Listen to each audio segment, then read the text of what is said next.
Hello and welcome to another CloudWords video. My name is Mauricio and today we'll be comparing two of the best VPN services, NordVPN and CyberGhost. These two VPNs are among the most popular choices for people looking to stay anonymous online or unblock content that's unavailable in their area.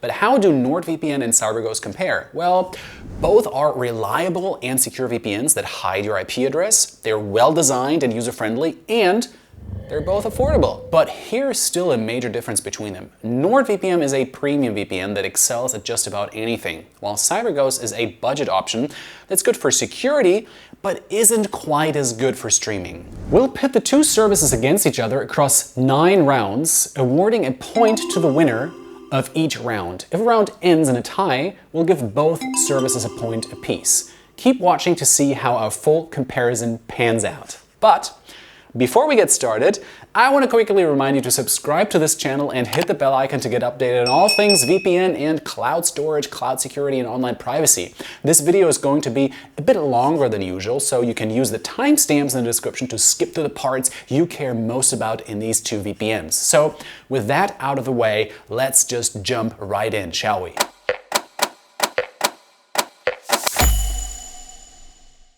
We'll start by looking at what features NordVPN and CyberGhost have on offer. First, the basics. Both come with a kill switch that cuts off your internet connection if your VPN connection breaks. Both have split tunneling, which can let an app or website connect to the internet unprotected. NordVPN split tunneling only works for apps, while CyberGhost only works for websites. Additionally, both VPNs place a limit on how many devices you can connect at once, and that'll be 6 devices for NordVPN and 7 for CyberGhost. Apart from the basics, both VPNs offer advanced features, and NordVPN truly shines in this regard. So CyberGhost features are a pretty standard VPN deal. NordVPN is a true all-in-one package for online security, and you will see why in a bit, but first let's compare all the extra features that both VPNs have in common. First up are the specialty servers. CyberGhost offers specialized servers for streaming, torrenting, and gaming, as well as its branded no spy servers, which are located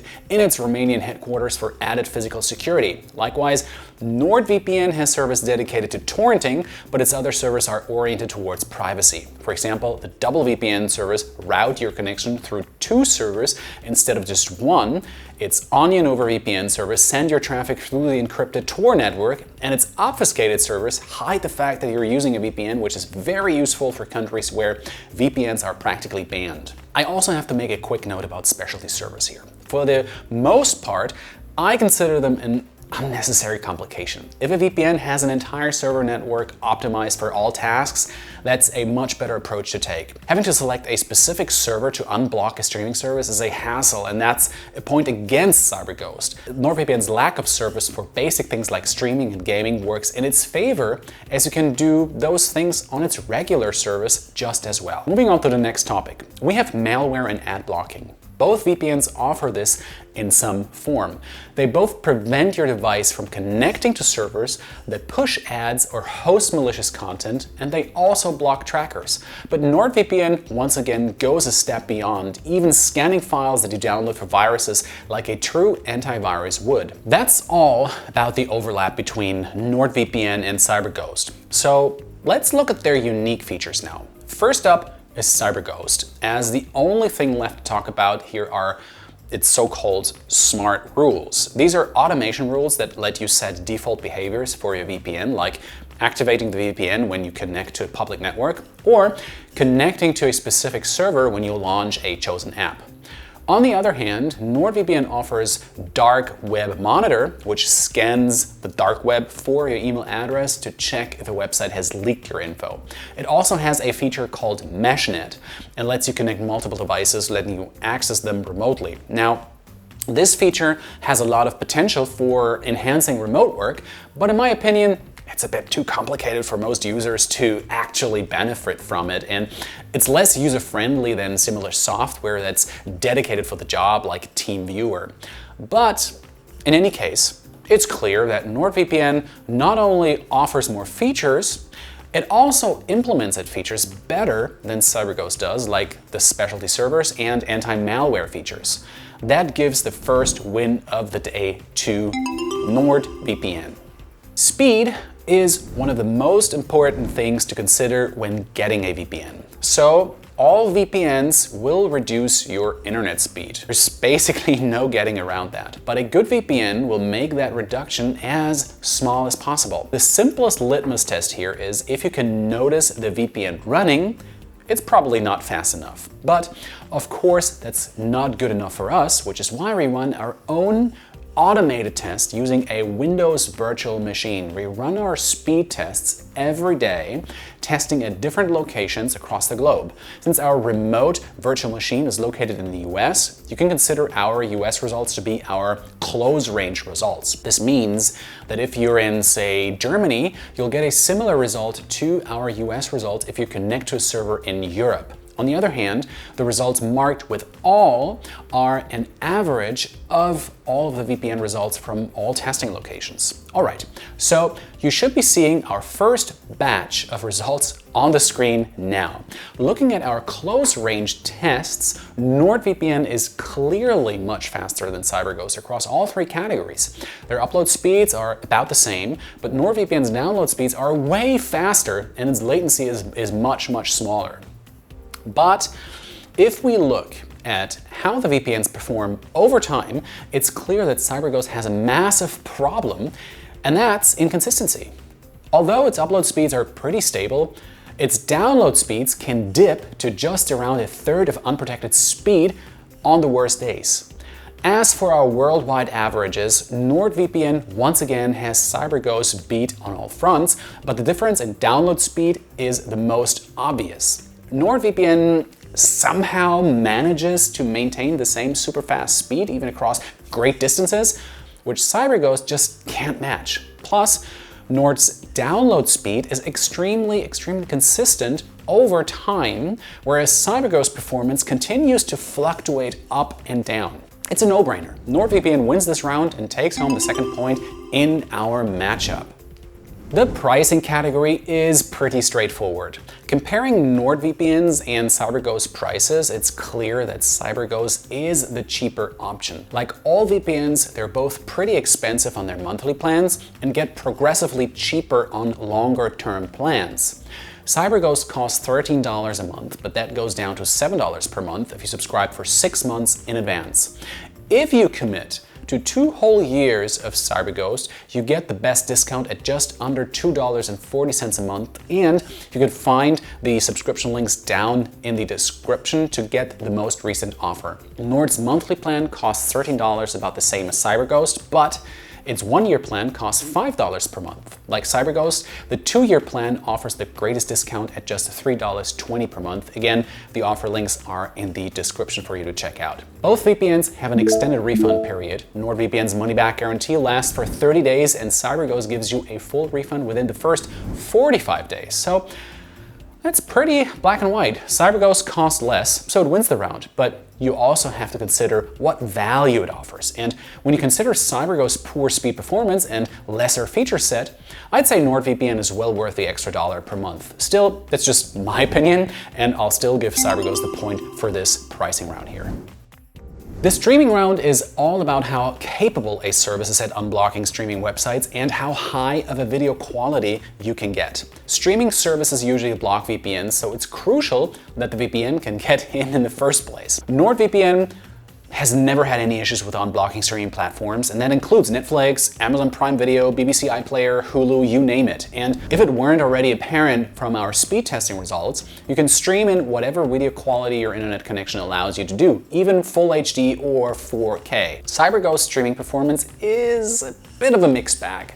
While it can reliably unlock Netflix, Disney+, Hulu, and BBC iPlayer, we weren't always able to get into HBO Max during our testing, and it's never unblocked Amazon Prime Video for us. Plus, considering its relatively slow download speeds, it's not going to be enough for 4K, and if you're really far away from the server, it might not even swing full HD, and that might be a problem for everyone who wants to enjoy a nice movie. There's very little contest here. NordVPN takes another point for our streaming round. For this round, we'll compare what VPN and encryption protocols NordVPN and CyberGhost have available.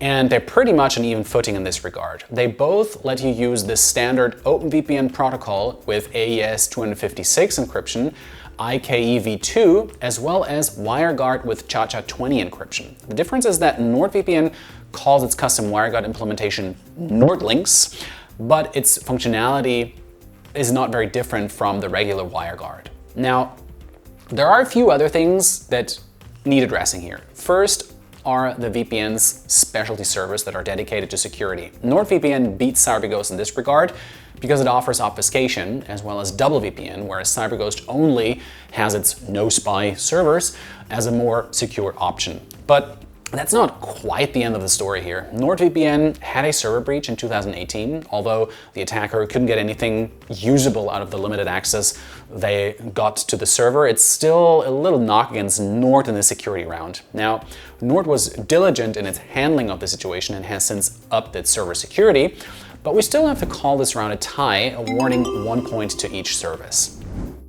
In this round, we'll examine the VPN's privacy policies. While NordVPN has one of the most airtight policies we've seen, CyberGhost isn't quite up to par. But first, let's make it clear that both of these services record absolutely no logs of your VPN use or the websites you visit. Additionally, both VPNs collect some limited user data that they need to provide their service, like your payment and contact info. This is important to keep in mind for what is about to follow in this video. So, CyberGhost is actually owned by a VPN giant called Cape Technologies, which also owns ExpressVPN, private internet access, and a few minor players. However, Cape used to be known as Crossrider, and its past isn't quite squeaky clean, I would say. Crossrider's main venture was a platform for creating browser toolbars, which people used to create adware. While Crossrider wasn't actively involved in creating or distributing that adware, it didn't really do much to stop it either. Then in 2012, it made an about face to cybersecurity and rebranded into Cape Technologies, acquiring CyberGhost as its first VPN product. While we have no reason to believe that Cape Technologies has any kind of malicious intent, we'd still prefer it if its CyberGhost was more, say, detached from its parent company. Its privacy policy states that it shares user data with Cape, which is reason enough for us to give NordVPN the win in this category because it's still independent from Cape Technologies. This round is all about VPN's global server coverage. Simply put, the more countries a VPN is present in, the better. And in this regard, CyberGhost is clearly better, covering 91 countries with 114 server locations. In comparison, NordVPN only covers 59 countries with locations in 81 cities. Now, this number might change, so it's just as of the recording of this video. Another problem with NordVPN is that its servers are mostly concentrated in Europe and North America, sidelining Africa and most of Asia. In contrast, CyberGhost has pretty decent coverage across all continents. Now, it's important to note that a lot of CyberGhost servers are virtual, meaning they aren't physically located in the country where you're connecting. This means a lot of these servers can be hit or miss in terms of performance, in addition to CyberGhost's already poor speeds. So while CyberGhost will be better for unblocking country-specific content, NordVPN will still outperform it for speed. That's why we're calling this round a tie. We used to give NordVPN grief about how unfriendly its app was to new users. Settings used to be in weird locations and some servers didn't show unless you were on the right VPN protocol. However, things have changed, and NordVPN has completely overhauled its UI. It now looks clean, sleek, and modern. And that said, I still have a few complaints. For one, I don't like its map interface. It makes it too easy to connect to the wrong server while dragging the map around, and it's probably not very useful to people who don't know their geography anyway. CyberGhost is more user-friendly in my comparison. Its user interface is simple yet intuitive and clearly labels what every setting does and how it can benefit the user. It's an excellent choice for beginners, so it gets the point in this round as well. For our final round, we'll comment on our experience with customer support. Both VPNs offer identical support options, including a knowledge base and FAQ, email, and chat support. Support agents from both VPNs are generally knowledgeable and helpful, but I have equipped with NordVPN's live chat system. Before you get to a live agent, you have to first talk to a chatbot, which is pretty annoying. Now, I'm aware that I just have to type in human to get the bot to redirect me to a live agent, but people who don't spend all day reviewing VPNs might not be, which means that it's an unnecessary hurdle that hurts the overall support experience. For this reason, NordVPN misses out on the point in the final round. So, at the end of our comparison, NordVPN walks away with 6 points and the overall victory versus CyberGhost 5 points. But while the numbers might paint a picture of a close victory, that's not really the case. NordVPN took home the win in all the most important rounds, including features, speed, streaming, and privacy, and CyberGhost wins were mostly minor, like the customer support round, though it did tie NordVPN for security and even beat it for pricing. I'd say that even if you're concerned with price, NordVPN is still only around $1 more expensive while offering pretty much unparalleled speed and a wealth of useful features. That's it for our comparison of NordVPN and CyberGhost. I hope you really found it helpful, and if you did, please give this video a big thumbs up and don't forget to subscribe to the channel and hit the bell icon for more videos like this. We also have detailed written reviews on the cloudwords.net website, and we'll leave those links in the written version of this video down in the description box. Plus, our NordVPN and CyberGhost reviews and speed tests are also in the description below. If you have any feedback for us, feel free to drop us a comment. Our team always reads your comments and we try to reply and answer to any queries you have. I'd be very curious to hear what provider you chose as your provider of choice and what your experiences is with each of them. As always, thanks for watching and I'll see you in my next video. Bye-bye.